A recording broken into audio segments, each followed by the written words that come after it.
Social মিডিয়ায় ব্যক্তিগত জীবন নিয়ে কুৎসা রটানোর অভিযোগ। বিধাননগর সাইবার থানায় অভিযোগ জানিয়েছেন দিলীপ ঘোষের স্ত্রী অনন্যা চট্টোপাধ্যায় এবং ইন্দ্রনীল চক্রবর্তীর বিরুদ্ধে অভিযোগ দায়ের করেছেন তিনি।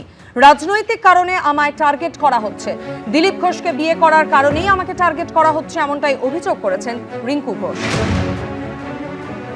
আরো বিস্তারিত এই বিষয়ে আমাদের জানাবেন প্রতিনিধি সুকান্ত মুখোপাধ্যায় আমাদের সঙ্গে টেলিফোন লাইনে রয়েছেন। সুকান্ত, রিঙ্কু ঘোষ ঠিক কি অভিযোগ করেছেন?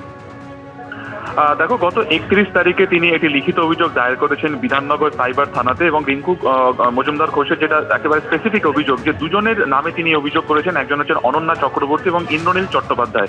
এই দুজন তাকে দীর্ঘদিন ধরে বা লাগাতার তার কুৎসা করছে। বিশেষ করে তার সঙ্গে যখনই বিজেপি নেতা দিলীপ ঘোষের বিয়ে হয় তারপর থেকে কিন্তু কুৎসা বাড়তে থাকে। পরবর্তী সময় তার ছেলের যখন অস্বাভাবিক মৃত্যু হয় তারপরেও কিন্তু কুৎসার পরিমাণ আরো বাড়তে থাকে এবং এ ব্যাপারে তিনি এরপরেও একাধিকবার আইনজীবীদের সাথে কথা বলেছেন, কিন্তু সেই কুৎসার পরিমাণ কোনোভাবে না কমাতে তিনি শেষ পর্যন্ত সিদ্ধান্ত নেন যে তিনি লিখিত অভিযোগ দায়ের করবেন এবং সেই মোতাবেক তিনি আইনজীবীর সাথে পরামর্শ করে গত 31 তারিখে বিধাননগর সাইবার থানাতে যান এবং 2 পাতার একটি লিখিত অভিযোগ দায়ের করা হয়েছে।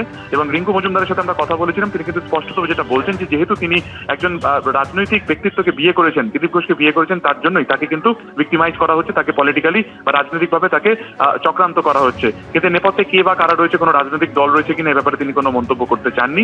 অন্যদিকে তিনি যে 2টি নামে অভিযোগ দায়ের করেছেন, তিনি যেটা অনুমান করছেন বা যেটা তিনি বলেছেন যে এই 2টি নামই কার্যত ফেক, তার প্রচুর ফলোয়ার্স রয়েছে এবং কার্যত অন্য কোনো ব্যক্তি এই 2টি নামে প্রোফাইল খুলে তার এবং দিলীপ ঘোষের নামে কুৎসা করছেন এবং যাবতীয় ব্যাপারে তারা কিন্তু এই মুহূর্তে সিদ্ধান্ত নেন পরবর্তীকালে যে তারা পুলিশের অভিযোগ দায়ের করবেন এবং তারা তদন্ত সম্পূর্ণ রকম ভাবে সহযোগিতা করবেন, এমনটাই কিন্তু তারা জানিয়েছেন। ধন্যবাদ সুকান্ত।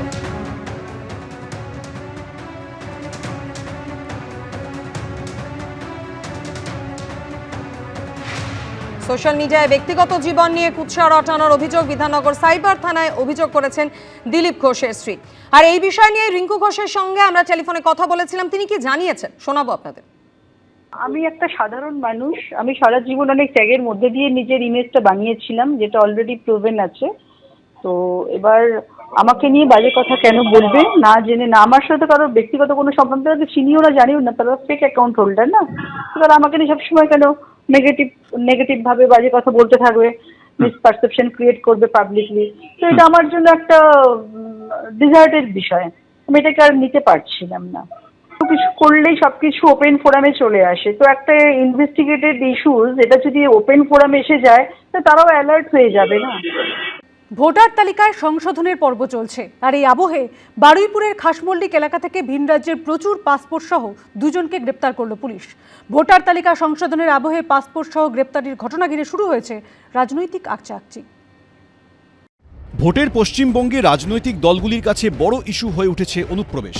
তারই মধ্যে চলছে এসআইআরের শুনানি পর্ব। এই আবহেই বুধবার দক্ষিণ 24 পরগনার বারুইপুরের খাসমল্লিক থেকে প্রচুর পাসপোর্ট সহ দুজনকে গ্রেফতার করল বারুইপুর থানার পুলিশ। পুলিশ সূত্রে খবর, ধৃতদের মধ্যে একজন মেহবুব মোল্লা, তার বাড়ি দক্ষিণ 24 পরগনার মগরাহাটে, অন্যজন প্রীতম বসু, তার বাড়ি নরেন্দ্রপুরে। উদ্ধার হয়েছে ভিন রাজ্যের বহু বাসিন্দার পাসপোর্ট। স্থানীয় সূত্রে খবর, মাসখানেক আগে বারুইপুরের খাসমল্লিকের নির্জন এই এলাকায় জাহাঙ্গীর লস্করের বাড়ি ভাড়া নিয়েছিলেন ধৃত দুজন। জায়গাটা প্রথমে একদম চারিদিকে গাছ রয়েছে, এরই মাঝে 2টো বাড়ি রয়েছে। এর মধ্যে এই যে বাড়ি, এটা এখানেই গতকাল পুলিশ আধিকারিকরা আসেন, তল্লাশি অভিযান চালান। দুজনকে এখান থেকে পুলিশ আধিকারিকরা অ্যারেস্ট করে নিয়ে গেছেন। বাড়ির বাইরে এই মুহূর্তে তালা বন্ধ অবস্থায় রয়েছে। এরা কতদিন ভাড়া নিয়েছে আপনাদের থেকে? 6-7 মাস হবে। আপনারা জানতেন যে এরা এইসব পাসপোর্ট না না না, আমরা এই বিষয়ে কিছু জানতাম না। স্থানীয়দের দাবি, নির্জন এলাকা হওয়ার সুবাদে অনেকেরই যাতায়াত ছিল ওই বাড়িতে। আমরা জানতে পারিনি কোনো সময় যে ও এরকম ভাবে কোনো কাজ করে। বাইরের লোক তো প্রায় আসতো, প্রায় মেয়েরা ঢুকতো, ছেলেরা ঢুকতো। আমরা জানি যে উনি কোনো ভালো কাজ করে, এবার ফোনে সারাক্ষণ কথা বলতো কন্টিনিউয়াসলি। নিয়েছিল একজন ভাড়া, আলটিমেটলি এবার থাকতো 3-4 জন। কিভাবে দুজনের হাতে এলো ভিন রাজ্যের বাসিন্দাদের পাসপোর্ট? পাসপোর্টগুলি আসল না নকল? এই চক্রে আর কে বা কারা জড়িত? সম্ভবত প্রতারণার জন্য, বিদেশে পাঠানোর জন্য, ভিসা করে দেওয়ার জন্য, বিদেশে চাকরির জন্য, এরকমই বিভিন্ন টোপ দিয়ে পাসপোর্ট নিয়ে আসা হতে পারে।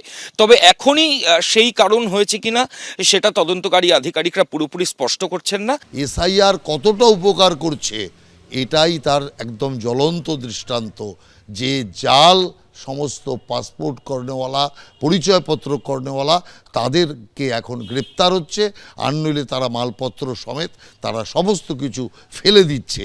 সোর্সের মধ্যে ভূত রয়েছে, অমিত শাহের দপ্তরের মধ্যে ভূত রয়েছে, বিদেশ মন্ত্রকের মধ্যে ভূত রয়েছে। সেই ভূত কারা আইডেন্টিফাই করা হোক, নইলে তো বুঝতে হবে যে এদেশে এসে অন্য দেশ থেকে এসে বহিরাগতদের পাসপোর্ট দেওয়ার পিছনে একটা চক্রান্ত চলছে, চক্র চলছে, এবং যেই চক্র এন্ডোর্স বাই ভারত সরকার। ভারত সরকার মানে অমিত শাহ, নরেন্দ্র মোদী ইজ অ্যান্সারেবল।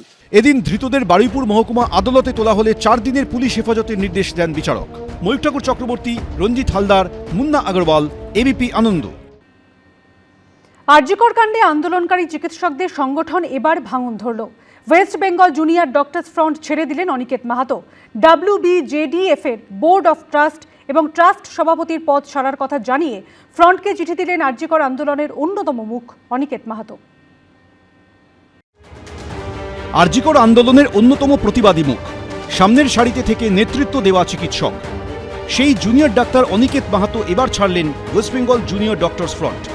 ভাঙন ধরল আরজিকর কাণ্ডে আন্দোলনকারী চিকিৎসকদের সংগঠনে। West Bengal junior doctors front বা WBJDF এর বোর্ড অফ ট্রাস্ট এবং ট্রাস্ট সভাপতির পদ ছেড়ে দিলেন অনিকেত মাহাতো। পদত্যাগ করে চিঠিতে তিনি লিখেছেন, আইনি পরামর্শ উপেক্ষা করে অগণতান্ত্রিকভাবে কমিটি তৈরি করা হয়েছে। আমি আপত্তির কথা বারবার জানিয়েছি। আইনি পরামর্শের কথা বললেও আপনারা কর্ণপাত করেননি। অভয় আন্দোলন পরিচালনা করতেই West Bengal junior doctors front তৈরি হয়েছিল। আন্দোলন চলাকালীন মতপার্থক্য হলেও সাধ্যমতো আমার ভূমিকা পালন করেছি। সরকারের কাছে আমি মাথা নত করব না, শেষ পর্যন্ত লড়ে যাব। আমাদের ওয়েস্ট বেঙ্গল জুনিয়র ডক্টরস ফ্রন্টের অভয়ার ন্যায় বিচারের আন্দোলনের মাধ্যমে আত্মপ্রকাশ, তাহলে সমগ্র মেডিকেল কলেজের সমস্ত ছাত্রছাত্রীদের মতামত নিয়ে কমিটি তৈরি হওয়া উচিত।